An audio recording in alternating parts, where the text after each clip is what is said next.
اے میرے لوگو، میری شریعت کو سنو، میرے منہ کی باتوں پر کان لگاؤ۔ میں تمثیل میں کلام کروں گا اور قدیم موئے میں کہوں گا، جن کو ہم نے سنا اور جان لیا اور ہمارے باپ دادا نے ہم کو بتایا، اور جن کو ہم ان کی اولاد سے پوشیدہ نہیں رکھیں گے، بلکہ آئندہ پشت کو بھی خداوند کی تعریف اور اس کی قدرت اور عجائب جو اس نے کیے بتائیں گے، کیونکہ اس نے یعقوب میں ایک شہادت قائم کی اور اسرائیل میں شریعت مقرر کی، جن کی بابت اس نے ہمارے باپ دادا کو حکم دیا کہ وہ اپنی اولاد کو ان کی تعلیم دے، تاکہ آئندہ پشت یعنی وہ فرزند جو پیدا ہوں گے ان کو جان لیں، اور وہ بڑے ہو کر اپنی اولاد کو سکھائیں کہ وہ خدا پر آس رکھیں اور اس کے کاموں کو بھول نہ جائیں، بلکہ اس کے حکموں پر عمل کریں، اور اپنے باپ دادا کی طرح سرکش اور باغی نسل نہ بنے، ایسی نسل جس نے اپنا دل درست نہ کیا اور جس کی روح خدا کے حضور وفادار نہ رہی۔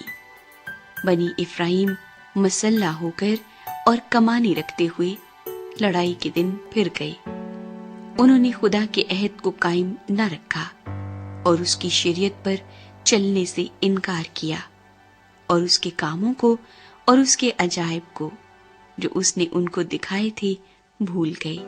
اس نے ملک مصر میں زون کے علاقے میں ان کے باپ دادا کے سامنے عجیب و غریب کام کیے۔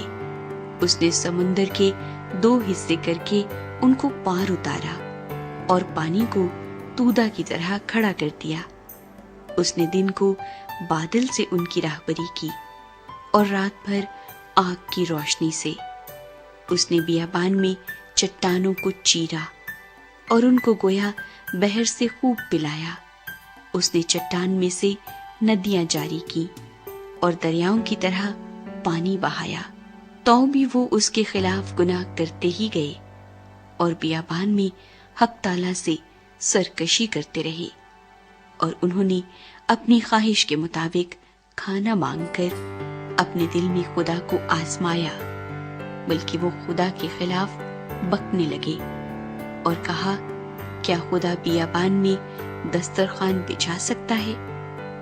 دیکھو، اس نے چٹان کو مارا تو پانی پھوٹ نکلا اور ندیاں بہنے لگیں۔ کیا وہ روٹی بھی دے سکتا ہے؟ کیا وہ اپنے لوگوں کے لیے گوشت مہیا کر دے گا؟ بس خداوند سن کر غضبناک ہوا اور یعقوب کے خلاف آگ بھڑک اٹھی اور اسرائیل پر قہر ٹوٹ پڑا، اس لیے کہ وہ خدا پر ایمان نہ لائے اور اس کی نجات پر بھروسہ نہ کیا۔ تو بھی اس نے افلاک کو حکم دیا اور آسمان کے دروازے کھولے اور کھانے کے لیے ان پر من برسایا اور ان کو آسمانی خوراک بخشی۔ انسان نے فرشتوں کی غذا کھائی، اس نے کھانا بھیج کر ان کو آسودہ کیا۔ اس نے آسمان میں پروا چلائی اور اپنی قدرت سے دکھنا بہائی۔ اس نے ان پر گوشت کو خاک کی مانند برسایا اور پرندوں کو سمندر کی ریت کی مانند، جن کو اس نے ان کی خیمہ گاہ میں ان کے مسکنوں کے آس پاس گرایا۔ بس وہ کھا کر خوب سیر ہوئے اور اس نے ان کی خواہش پوری کی۔ وہ اپنی خواہش سے باز نہ آئے اور ان کا کھانا ان کے منہ ہی میں تھا کہ خدا کا غضب ان پر ٹوٹ پڑا اور ان کے سب سے موٹے تازہ آدمی قتل کیے اور اسرائیلی جوانوں کو مار گرایا۔ باوجود ان سب باتوں کے وہ گناہ کرتے ہی رہے اور اس کے عجیب و غریب کاموں پر ایمان نہ لائے، اس لیے اس نے ان کے دنوں کو بطالت سے اور ان کے برسوں کو دہشت سے تمام کر دیا۔ جب وہ ان کو قتل کرنے لگا تو وہ اس کے طالب ہوئے اور رجوع ہو کر دل و جان سے خدا کو ڈھونڈنے لگے، اور ان کو یاد آیا کہ خدا ان کی چٹان اور حق تعالیٰ ان کا فدیہ دینے والا ہے، لیکن انہوں نے اپنے منہ سے اس کی خوشامد کی اور اپنی زبان سے اس سے جھوٹ بولا، کیونکہ ان کا دل اس کے حضور درست نہ تھا اور وہ اس کے عہد میں وفادار نہ نکلے۔ لیکن وہ رحیم ہو کر بدکاری معاف کرتا ہے اور ہلاک نہیں کرتا، بلکہ بارہا اپنے قہر کو روک لیتا ہے اور اپنے پورے غضب کو بھڑکنے نہیں دیتا، اور اسے یاد رہتا ہے کہ یہ محض بشر ہیں، یعنی ہوا جو چلی جاتی ہے اور پھر نہیں آتی۔ کتنی بار انہوں نے بیابان میں اس سے سرکشی کی اور صحرا میں اسے آزردہ کیا، اور وہ پھر خدا کو آزمانے لگے، اور انہوں نے اسرائیل کے قدوس کو ناراض کیا۔ انہوں نے اس کے ہاتھ کو یاد نہ رکھا، نہ اس دن کو جب اس نے فدیہ دے کر ان کو مخالف سے رہائی بخشی۔ اس نے مصر میں اپنے نشان دکھائے اور زون کے علاقے میں اپنے عجائب اور ان کے دریاؤں کو خون بنا دیا، اور وہ اپنی ندیوں سے پی نہ سکے۔ اس نے ان پر مچھروں کے غول بھیجے جو ان کو کھا گئے، اور مینڈک جنہوں نے ان کو تباہ کر دیا۔ اس نے ان کی پیداوار کیڑوں کو اور ان کی محنت کا پھل ٹڈیوں کو دے دیا۔ اس نے ان کی تاکوں کو اولوں سے اور ان کے گولر کے درختوں کو پالے سے مارا۔ اس نے ان کے چوپایوں کو اولوں کے حوالے کیا اور ان کی بھیڑ بکریوں کو بجلی کے۔ اس نے عذاب کے فرشتوں کی فوج بھیج کر اپنے قہر کی شدت، غیظ و غضب اور بلا کو ان پر نازل کیا۔ اس نے اپنے قہر کے لیے راستہ بنایا اور ان کی جان موت سے نہ بچائی، بلکہ ان کی زندگی وبا کے حوالے کی۔ اس نے مصر کے سب پیلوٹوں کو، یعنی حام کے مسکنوں میں ان کی قوت کے پہلے پھل کو مارا، لیکن وہ اپنے لوگوں کو بھیڑوں کی مانند لے چلا اور بیابان میں گلے کی مانند ان کی رہنمائی کی، اور وہ ان کو سلامت لے گیا اور وہ نہ ڈرے۔ لیکن ان کے دشمنوں کو سمندر نے چھپا لیا اور وہ ان کو اپنے مقدس کی سرحد تک لایا، یعنی اس پہاڑ تک جسے اس کے داہنے ہاتھ نے حاصل کیا تھا۔ اس نے اور قوموں کو ان کے سامنے سے نکال دیا، جن کی میراث جریب ڈال کر ان کو بانٹ دی، اور جن کے خیموں میں اسرائیل کے قبیلوں کو بسایا۔